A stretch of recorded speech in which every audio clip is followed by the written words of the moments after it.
Всем доброго вечера.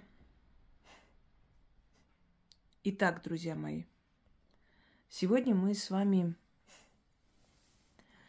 обсудим определенную такую тематику, как синтоизм. Синто или синтай, или синта имеет два определения это слово. Первое – это путь богов или путь к богам. Второе слово – вместилище. И я склонна все-таки отдавать предпочтение слову вместилище. Собаки у меня тут разбушевались, не обращайте внимания. Почему я склонна считать, что слово синтоизм больше имеет отношение к слову вместилище, вы скоро поймете.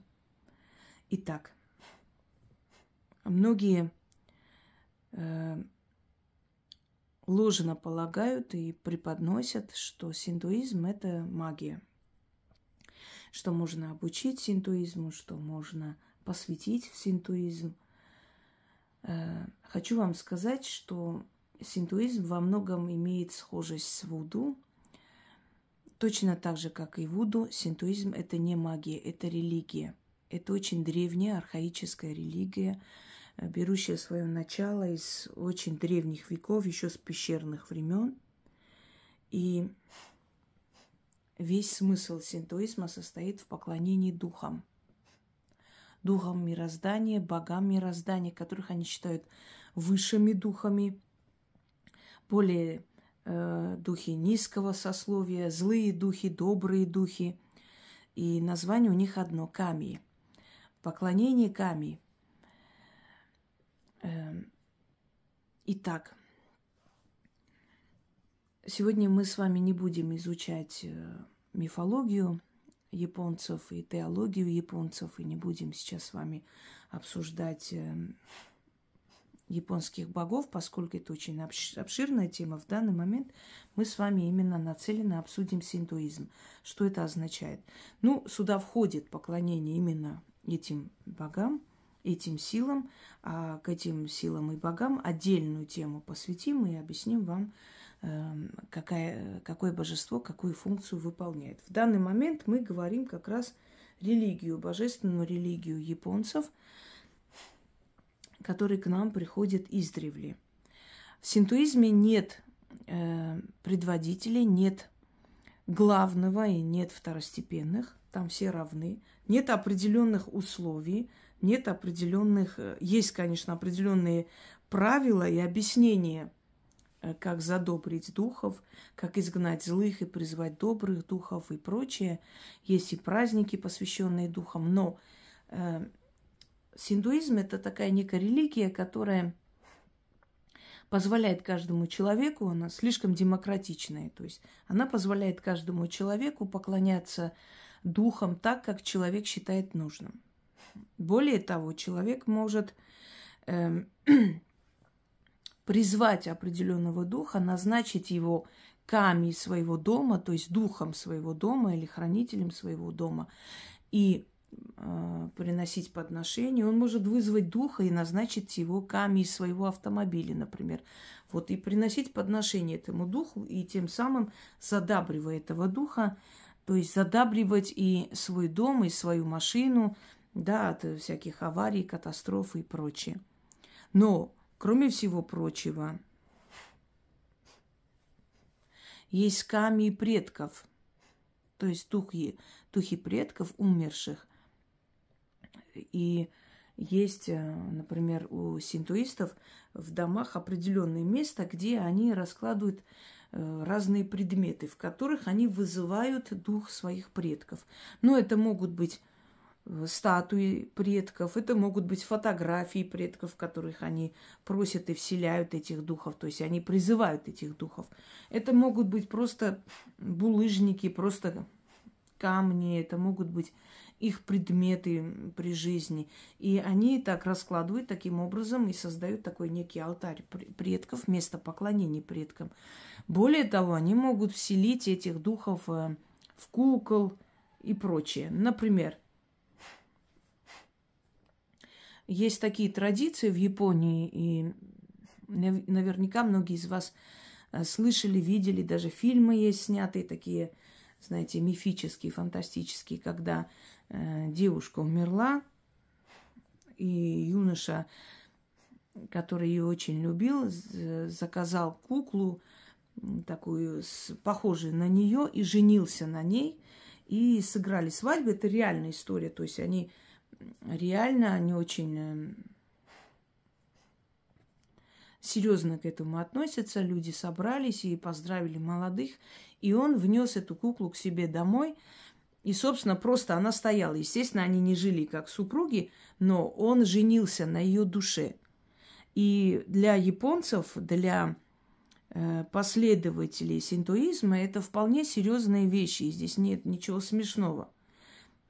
Человек может попросить духу вселиться в дерево и как бы создать отношения с деревом, обручиться. Ну, такие вот очень архаические, правда, такие более углубленные, такие древние традиции постепенно уходят в небытие, как-то стираются с памяти, но основные принципы синтоизма остаются. В VI веке, да, насколько я помню, пришел буддизм. Но буддизм и синтоизм не слились воедино, но и не конфликтовали. Для того, чтобы буддистам, буддизму было не обидно, они начали богов синтоизма, богов японцев, то есть японцы, народ, да, начал называть Буддами, то есть богами. А буддисты из солидарности и в благодарность за то, что их религия воспринимается всерьез, изначальное начало религии, они начали из солидарности называть Будду Ками, то есть Великий Дух. Так вот, считается, что Ками, духи, они живые, и природа живая, и вода обладает душой, и камни обладают душой. И надо к этому очень серьезно относиться. И иногда не разрешают строить дом, если там вековое дерево, и там, предположим, соседи говорят, что это дерево приносит нам удачу, в ней есть добрый дух, и поэтому не трогайте это дерево. Могут не тронуть, даже власти. А может случиться наоборот, ребенок поднялся на дерево за орехами, предположим, упал, разбился, считается, что у этого дерева злой камень, злой дух, вырубает это дерево. Отсюда и поверье о Юрей. Наверняка вы в японских фильмах смотрели об этих злых духах. Но они не совсем злые, они неприкаянные души. Души ушедших людей, которые не нашли покой. И в основном они в этом лесу, Аокигахара, по-моему, так называется, лес духов, лес смерти, он заселен Юрей. Хотя Юрей, они обитают и в домах, и в ночное время на улицах, и вообще ночь, когда настает время Юрей, поэтому не нужно брать в руки острые предметы, надо избегать особых ночных прогулков по переулкам, потому что ты можешь встретить Юрей, даже таких, которые будут принимать обличие твоих близких и родных. В японских домах нельзя свистеть, потому что тогда ты призовешь Ками змей, ты призовешь змей в свой дом, может быть, и в прямом, и в переносном смысле. Считается, что зло заползет в твой дом, и нельзя свистеть. Этим свистом ты привлекаешь злых духов по ночам. У них огромное количество поверий, и они очень серьезно к этому относятся. Может, поэтому они интеллектуально процветают как нация, да и у них порядок намного выше у многих других народов, потому что они не смеются над своей религией своих предков. Вы заметили народы, которые серьезно относятся к своим национальным традициям, к своим корням, они более крепко держатся за свою землю и родину, чем все остальные. То есть они воспринимают это всерьез. И этикет самурая, и воспитание дочерей, и какие-то эталоны красоты, которые считались в Японии. Для нас это дикостью, а для них это нормой жизни. Но они вот за это, собственно, держатся, и тем самым они на вершине. Более того, считалось, что ками или верховные ками, то есть это боги, они являются прародителями древних и благородных родов в Японии. Ну, в частности, например, почему называют императора Японии сыном солнца? Никогда не задумывались над этим. Потому что считается, что прародительницей японских императоров, то есть род, который пошел и стал императорами, управляющим, да, главенствующим родом в Японии, императоры, что их праматерью является Аматерес. Это богиня солнца. Вот отсюда и название, поэтому их называли сын солнца, страна восходящего солнца. Считалось, что покровительствует Японии солнце, поскольку она дала бразды правления в руки своих детей. То есть от солнца ведутся императоры Японии. Почему Япония называется страной Поднебесья? Потому что считается, что боги находятся под небом и землей. Это место, это пространство называется Поднебесье. И оттуда наблюдает и покровительствует Японии, японской нации. Итак, кроме того, что есть верховные ками, боги, есть ками злые, добрые, есть покровители ками, мироздания, природы, есть души ушедших предков ками, есть неупокоенные ками, их называют юрей. Кроме всего прочего, они персонализируют все области человеческой жизни, то есть радость, печаль, смерть, любовь, что есть ками, которые приносят людям радость, есть ками, которые приносят людям болезни, всякие проклятия, есть ками, которые приносят всей семье и роду, предположим, несчастье. То есть это тоже духи, это тоже бестелесные создания, причем их не видно, никто их не видит, но невзирая на это, вы можете быть уверены, что если вы что-то просите о чем-то у духов, то они вас слышат. Теперь вернемся, значит, к слову синто. Вместилище. Почему я сказала, что слово вместилище больше подходит для названия этой древней религии? Итак, ками существуют, они везде есть, они бестелесные, но для того, чтобы взаимодействовать с человеком, ему нужно вселиться в какой-либо предмет-посредник, вселиться в дерево, тогда он получает энергию дерева и с помощью энергии дерева взаимодействует с человеком. Вселиться в какой-либо предмет.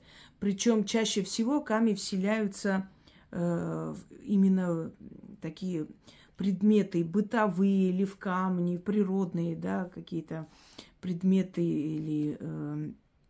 или в воду вселяются, или в деревья вселяются, в цветы. Но реже всего они вселяются в людей. Если вселяется ками в человека, это значит, человек становится одержимым. Поэтому они считают, что это плохие ками, это злые ками могут вселиться в человека. В редких случаях они могут вселиться по просьбе знающего человека, который вселяет ками для того, чтобы помочь человеку выжить или выйти из какой-то ситуации, то есть ками его изнутри ведет. Но в основном они вселяются в предметы-посредники, во что угодно, хоть в коробку. И поэтому вот это место называется вместилище. То есть это некий предмет-посредник, через который дух выходит на связь с человеком, взаимодействует с человеком. Вот отсюда, от слова синто, вместилище, и появилось понятие синтоизм, религия духов, поклонение духам, которое, то есть через вместилище духов действует с людьми. Далее.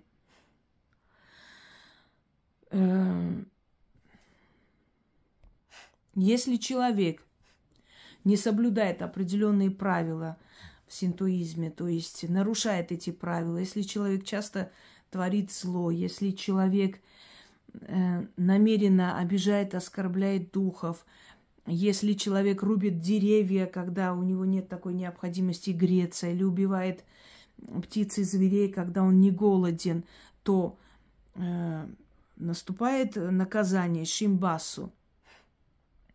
Насколько я помню, в японской, это не мифология, а, собственно, происшествие, которое случилось в XIX веке, насколько мне не изменяет память. Если помните, медведь Кисагаки был такой, который сожрал, уничтожил практически всю деревню.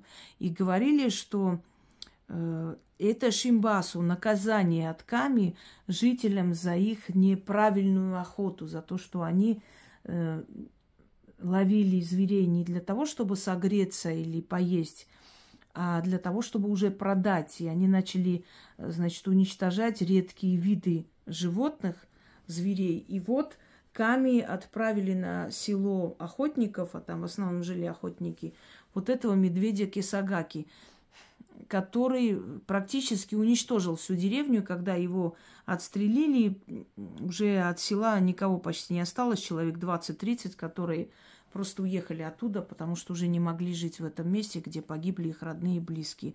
Если вам интересно, можете как-то набрать про медведя Кисагаки. Даже фильм, кажется, снимали.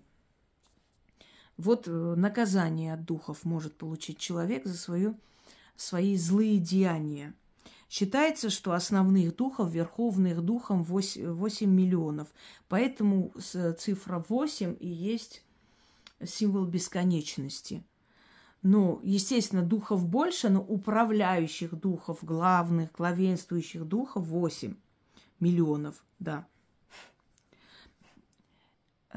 Считается, что человек рождается абсолютно безгрешным, он чист, он как источник. Но из-за каких-то преступлений своего рода, из-за своих неправильных поступков в этом мире, этот святой источник загрязняется время от времени. Поэтому человек должен единиться, то есть соединяться с природой и делать очень много хороших дел, чтобы очистить вновь этот источник и снова обновить свою энергию жизни, снова идти вперед. И если опять начинает он загрязняться, может быть, много боли испытывает внутри, очень много жестокости копится и прочее, что время от времени этот источник нуждается в очищении. И для этого он должен делать очень много хорошего. Добрая энергия очищает его источник. Дальше.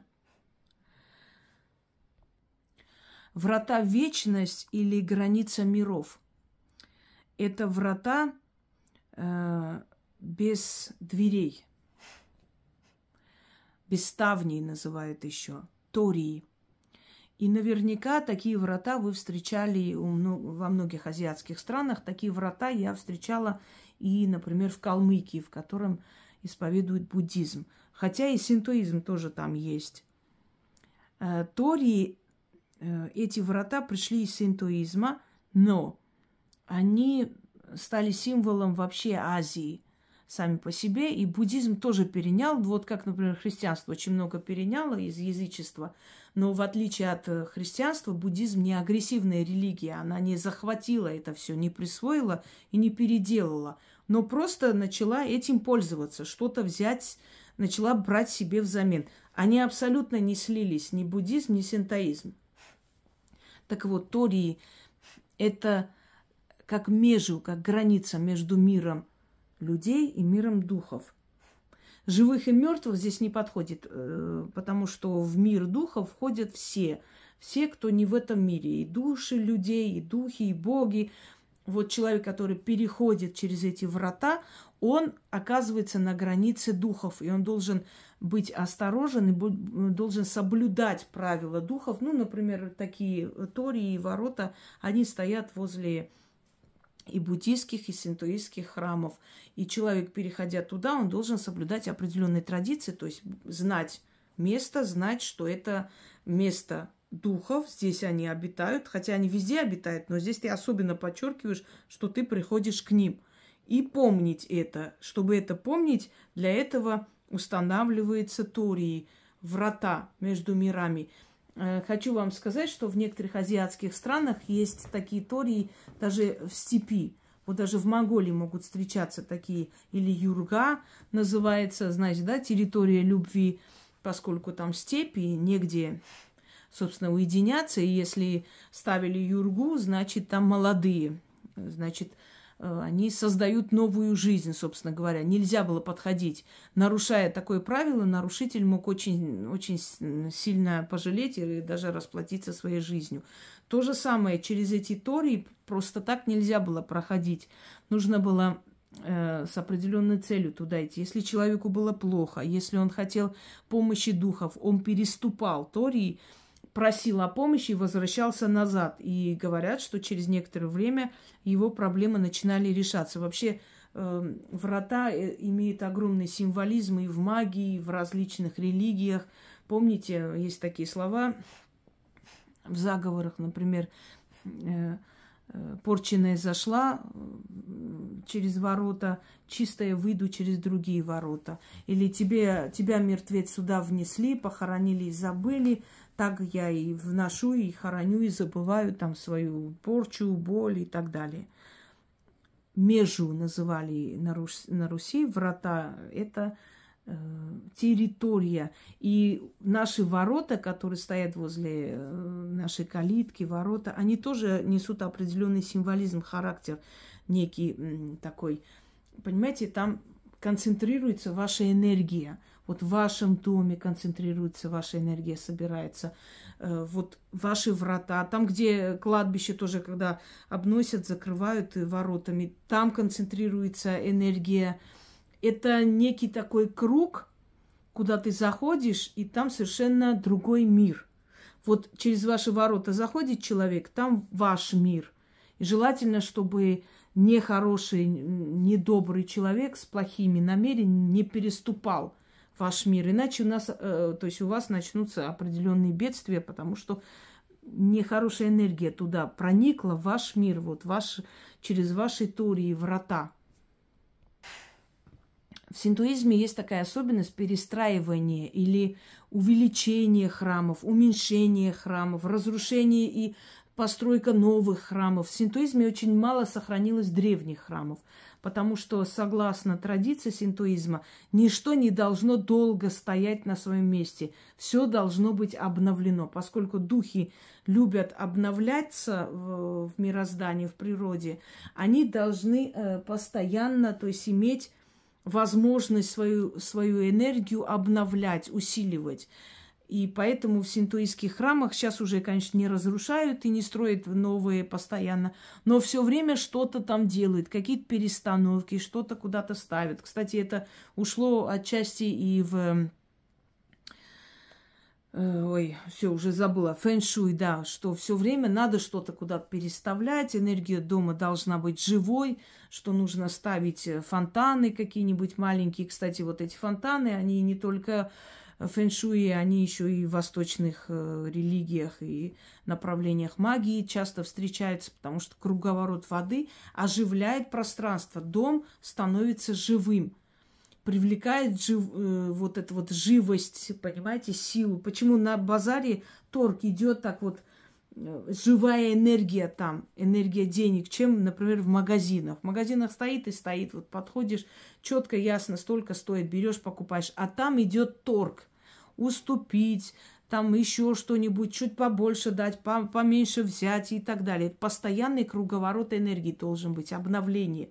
Вот как река не стоит на месте, протекает, течет, и та вода, которая только что была 2 минуты назад, она уже ушла, теперь новая вода течет мимо тебя, понимаете? Так и жизнь человека, и судьба человека. И энергия мироздания, она не должна отстаиваться, она должна все время совершать круговорот.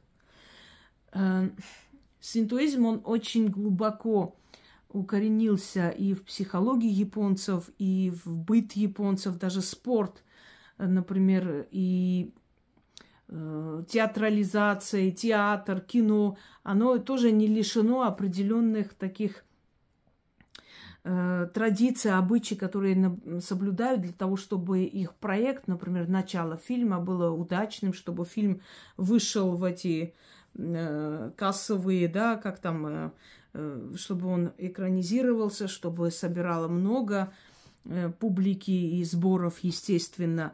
Ну, например, вот спортсмены в Японии, когда они перед тем, как выйти на ринг, значит, вот берет спортсмен и окатывает себя водой, очищает отрицательную энергию себя, соль сыпет, очищает отрицательную энергию себя, например, топание ногами. Это призыв сильных, добрых духов, ками добрых, и изгнание злых ками, поклон в японских там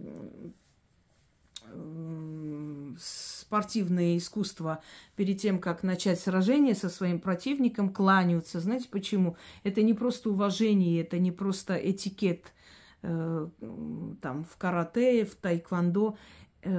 Это показатель того, что я уважаю твоих предков. То есть, чтобы предки не гневались, если даже с тобой что-нибудь случится, ну, во время нашего поединка. Бывает очень много и смертельных случаев. Далее. Буддизм, когда в VI веке буддизм вошел в общество, не только в Японии, и потом дальше, естественно, но Япония такое основное, да, начало религии буддизм. Эта религия считалась, как бы сказать, религией верхушки для элит, а синтоизм остался народным. И тем самым вот отделились друг от друга и народное, и верхушка. Но это всегда так. Элита, она отличается, у нее свои поверья, своя дорога, у народа своя, они никогда не будут едины. Но, невзирая на это, императоры Японии до последнего пользовались привилегиями, назывались сынами солнца, сынами Бога.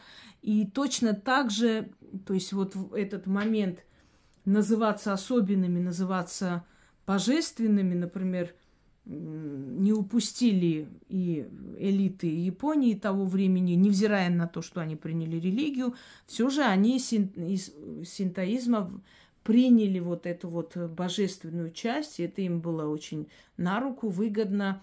То есть дети богов, созданные богами, тем более те, которые были приближены к императорской семье, те, которые были из императорской крови, естественно, им было очень даже удобно принимать титул божественных или божественного происхождения. Поэтому они в этом случае... Но они друг другу не мешали, то есть они не противоборствовали, они между собой не сражались, не воевали, они восприняли друг друга очень спокойно, и другие философские течения в том числе, в принципе. Теперь,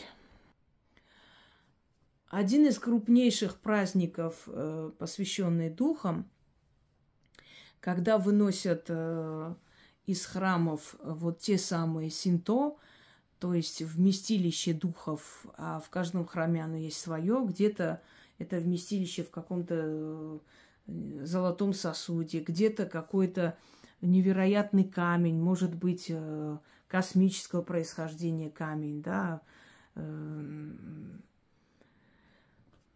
метеоритного происхождения камень, где-то еще что-то, где-то, может быть, статуя старинная. Одним словом, синто, то есть вместилище, выносится из храмов и проносится через весь город. Этот праздник называется Мацури. Наверняка вы видели по телевизору там эти драконы, всякие различные демонические танцы с масками. Это происходит для того, чтобы радовать духов, шествовать духов. И обязательно хотя бы раз в году синто должны выйти и гулять в народе, благословлять народ. Тогда, чем чем больше будет праздноваться Мацури, тем больше шансов на то, что Япония будет существовать, и японский народ в том числе. То есть это как хранители нации.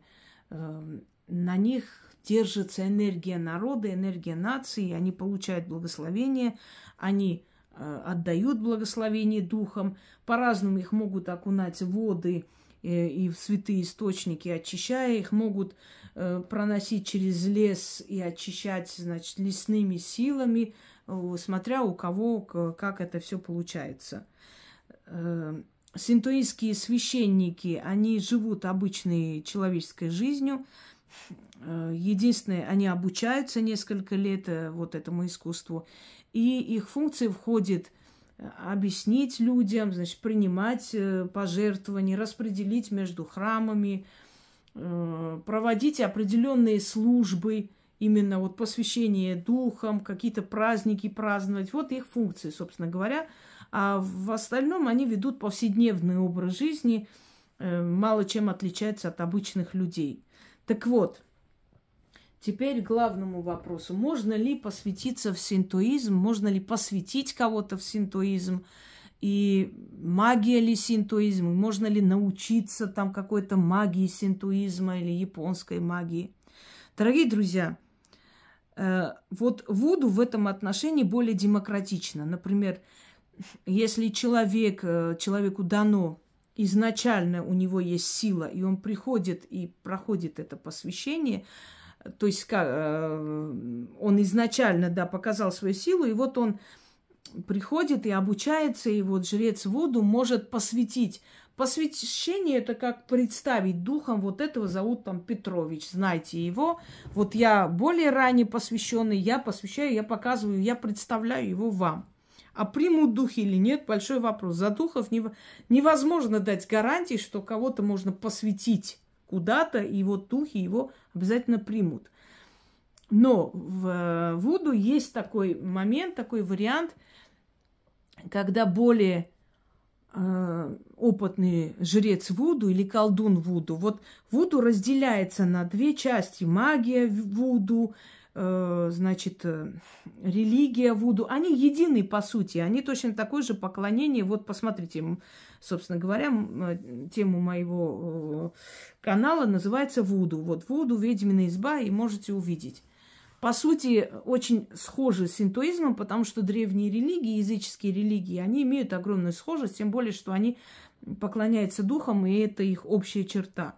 Но Вуду могут принять инородца, если он прилежный ученик, если у него изначально была сила, и он занимался магией другого направления, и вот он хочет еще и с духами Вуду подружиться. И там есть определенные условия, соблюдая которые человек может найти общий язык с духами Вуду, даже без посвящения особо.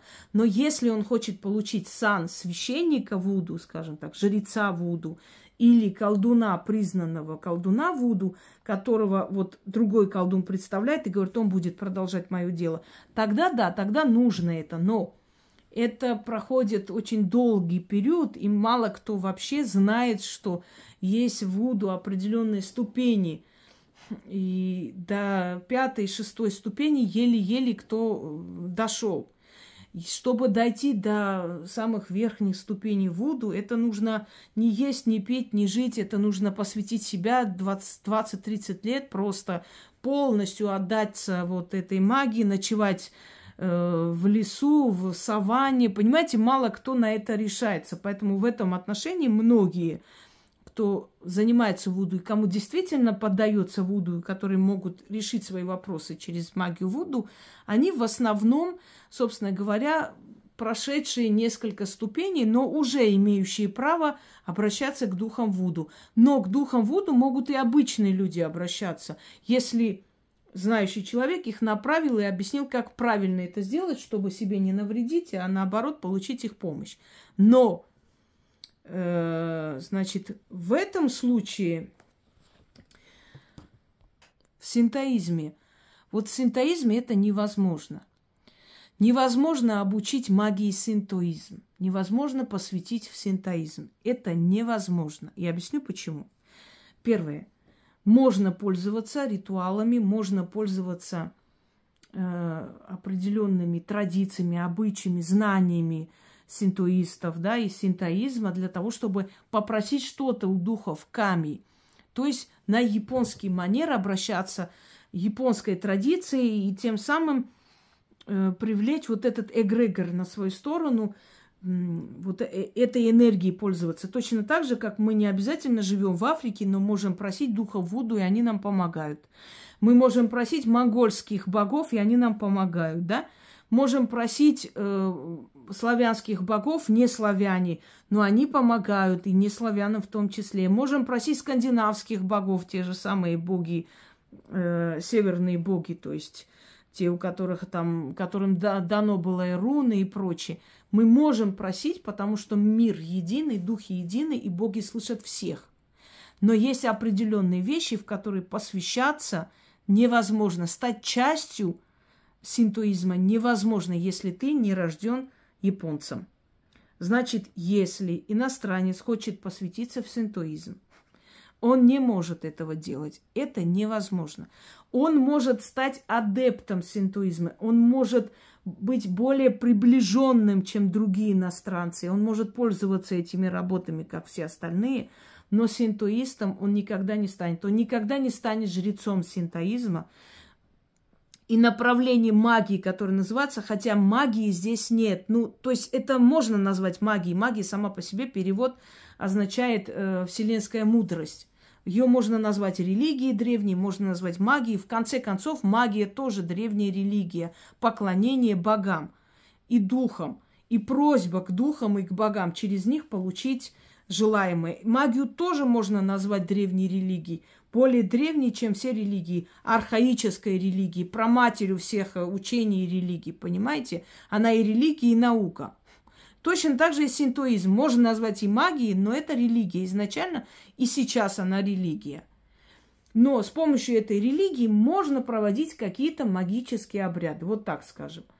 Однако, для того, чтобы тебя посвятили в синтоизм, чтобы ты мог называть себя синтоистом, у тебя должны быть предки японцы. Ками должны, твои ками, то есть духи твоих предков должны быть японцы. Если они не японцы, ты не можешь соединиться к этому эгрегору. Это слишком национальная религия, понимаете? Даже в иудаизм можно посвятиться, можно стать иудеем, можно стать индуистом, не будучи, то есть не имея происхождения, то есть индийское происхождение.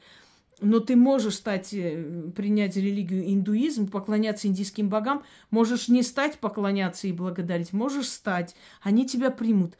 Но в синтоизме это нереально. Если вам обещают какое-то посвящение в синтоизм, это очередная фишка просто с вас собрать денег и просто, собственно говоря, давайте назовем своим словом, лохотрон. Точно так же, как и вот все религии мира, во все магии мира посвящать. Нет нужды кого-то посвящать. Нет нужды с кого-то брать деньги для какого-то обучения, какого-то направления магии и так далее. Говорила и повторяю вам, то есть все настоящее, все вечное, все великое, все сильное, все полезное для человечества отдавалось даром. Точно так же, если вам предлагают где-то что-то там вас посвятить куда-то, учтите, просто соберут интернетную информацию, вам запихают и скажут, теперь вот тебя посвятили, иди ты синтоист, понимаешь? Точно так же можно посвятить, не знаю, в святого огурца, кого угодно, там в какой-то Красный Крест посвятить. На словах посвятить можно кого угодно, куда угодно, но это не говорит о том, что внесенные вами вот эти деньги и денежная сумма вам вообще пойдет впрок, и что-то вам от этого, что вы что-то получите. Если получите хоть интернетную информацию, в лучшем случае, скажите спасибо и на том. А так это будет абсолютная пустота, фуфло и ни о чем. Так вот, японцы говорят, что энергией синтоизма может пользоваться любой человек. Ками может обращаться любой человек. Просить помощи у японских богов и сил может любой человек. Но служить этим богам, посвящаться И стать частью синтоизма может только японец. Тот, у кого предки были японцы. Иначе он там, никто, его туда не пустят, в это общество, в эту энергию, в этот эгрегор. Собственно, вот все, что я хотела вам рассказать. И я дам вам соответствующий ритуал, работу, обращение ками, и вы немного как бы более близко узнаете, как это все происходит, и азы японской магии немного постигнете, да? Так вот, я для этого и сняла, чтобы вам изначально с нуля не объяснять во время ритуала, что такое синтоизм, а просто изначально сняла для вас подробное описание. И после сниму работы. Тогда вам будет более ясно, четко, что к чему и что такое.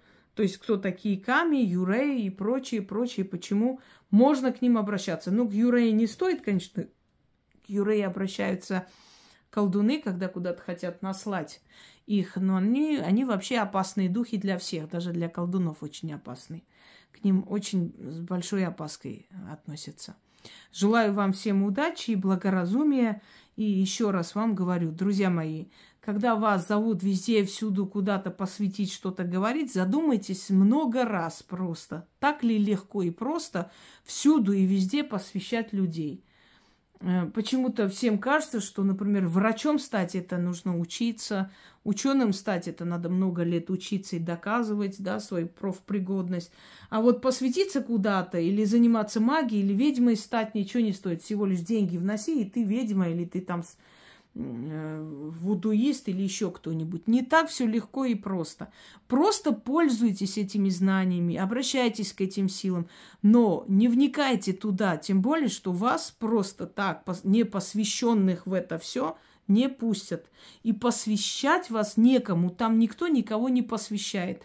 Там нет даже главенствующих или ведущих за собой. Это религия поклонения духам всего лишь.